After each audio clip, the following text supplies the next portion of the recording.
আসলে প্রথমত হচ্ছে এই বিষয়টা এখনো তদন্ত চলছে, যেহেতু ইনভেস্টিগেশন চলছে, এটা নিয়ে মন্তব্য করাটা উচিত না। তারপর যেহেতু আমার নাম স্পেসিফিকলি সেখানে এসেছে এবং এই নামটা আসার পর আমি একরকম অবাকই হই। জানাল আলম অপুকে আমি চিনতাম যখন আমি ছাত্র অধিকার পরিষদে ছিলাম 2022 সালে, যখন ক্যাম্পাসে আমরা ছাত্র রাজনীতির সাথে যুক্ত ছিলাম, তখন সেও ছাত্র অধিকার পরিষদ করতো, সম্মিলিত বেসরকারি বিশ্ববিদ্যালয়ের কমিটিতে বোধহয় ছিল।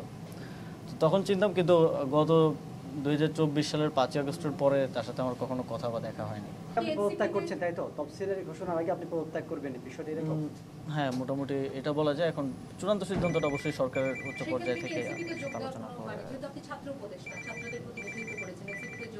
আমি এটা আগেও বলেছি যে এনসিপিতেই যোগ দিব, এইটা ধরে নেওয়া বা এটা একটা ইয়ে করাটা উচিত না, কারণ আমি এটা বিবেচনা করব আগে পরবর্তীতে।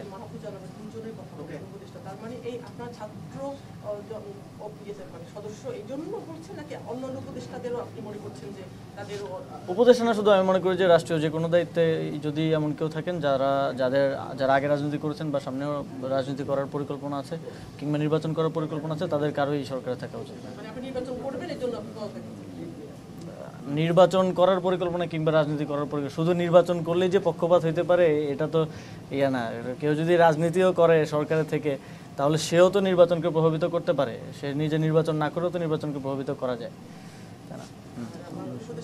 এক বছর শেষ হলো আপনাদের অভ্যুত্থানের মধ্য দিয়ে, তাদের 2 সদস্য এখন আছে এই সরকারে। এক বছর শেষ হলো, এক বছরে আপনাদের কতটা করতে পারলেন আর কতটা পারলেন না, আপনাদের যে আশা নিয়ে এই নতুন বাংলাদেশ সৃষ্টি করলেন সেটা আপনার কাছে?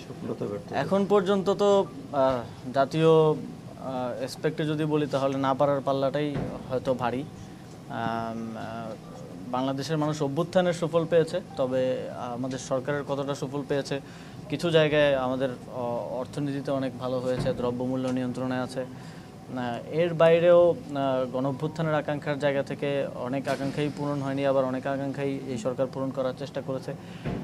এটা আসলে জনগণ মূল্যায়নটা করলেই সবচেয়ে ভালো মূল্যায়নটা আসবে বলে আমি মনে করি। এনসিবির পক্ষ থেকে হচ্ছে যে আপনি নিশ্চয়ই অবগত হয়েছেন, একজন তার নিজস্ব বক্তব্যে চাঁদাবাজির ঘটনায় আপনার নাম জড়িয়েছে।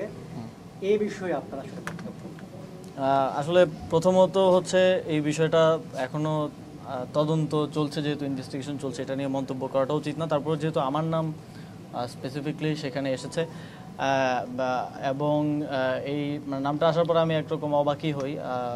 জানাল আলম অপুকে আমি চিনতাম যখন আমি ছাত্র অধিকার পরিষদে ছিলাম 2022 সালে, যখন ক্যাম্পাসে আমরা ছাত্র রাজনীতির সাথে যুক্ত ছিলাম, তখন সেও ছাত্র অধিকার পরিষদ করতো, সম্মিলিত বেসরকারি বিশ্ববিদ্যালয়ের কমিটিতে বোধহয় ছিল।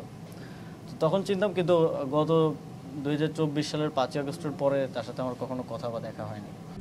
RICL TMX, যুগের পর যুগ স্থাপনা থাকে মজবুত। এবং এই ধরনের একটা ক্লেম আসার পরে তারপরে আমরা আবার আরেক জায়গা থেকে জানতে পারলাম, আজকেও কিছুক্ষণ আগেও আমি ক্যাবিনেট থেকে বের হয়ে দেখলাম যে একজন সংবাদ সম্মেলন করেছেন, তার স্ত্রী পরিচয়। আমি খোঁজ নেওয়ার চেষ্টা করছি যে আসলে কী ঘটনা, তবে তিনি সেখানে দাবি করেছেন যে অপুকে গুম করে নিয়ে এই স্টেটমেন্ট আদায় করা হয়েছে জোরপূর্বক। যদি এরকম কিছু হয়ে থাকে, এটা আসলেই অত্যন্ত শঙ্কাজনক। 5ই আগস্টের পরের বাংলাদেশে আমরা যদি আবারও আগের মতো, এটা আসলে ঢাকা বিশ্ববিদ্যালয়ের গেস্ট রুম হতো, আপনারা জানেন, আমাদের এখানে আয়নাঘর ছিল, যেগুলো 5ই আগস্টের গণঅভ্যুত্থানের ফলে এখন অকার্যকর। সেই প্র্যাকটিসের দিকে আমরা যাচ্ছি কিনা, এটাও একটা শঙ্কার বিষয়। সিসিটিভি ফুটেজে দাবি করা হচ্ছে যে আপনি বাইকে চড়ে গিয়েছিলেন ঠিক ভোর রাতে, আপনি গিয়েছিলেন সেখানে?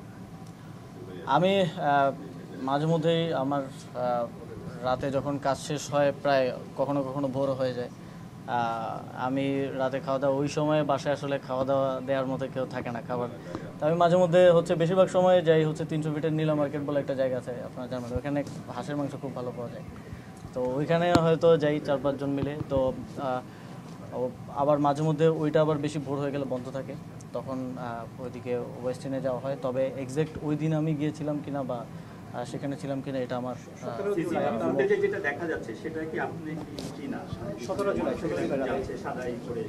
এখন দেখেন সিসিটিভি ফুটেজে হেলমেট পরা যে কাউকে যদি আমাকে বলে দাবি করা হয়, এটা কতটুকু আসলে বিশ্বাসযোগ্য বা কতটুকু আমি এই বিষয়ে আর বেশি কিছু বলতে চাই না, কারণ এটা তদন্তের অধীনে একটা বিষয়, যেহেতু তারপরে অনেক কিছু বললাম, কারণ আমার বিষয়ে যেহেতু এলিগেশন আসছে আমি সেজন্য বললাম আর কি। আপনি মোটামুটি কি অস্বীকার করছেন অভিযোগটা?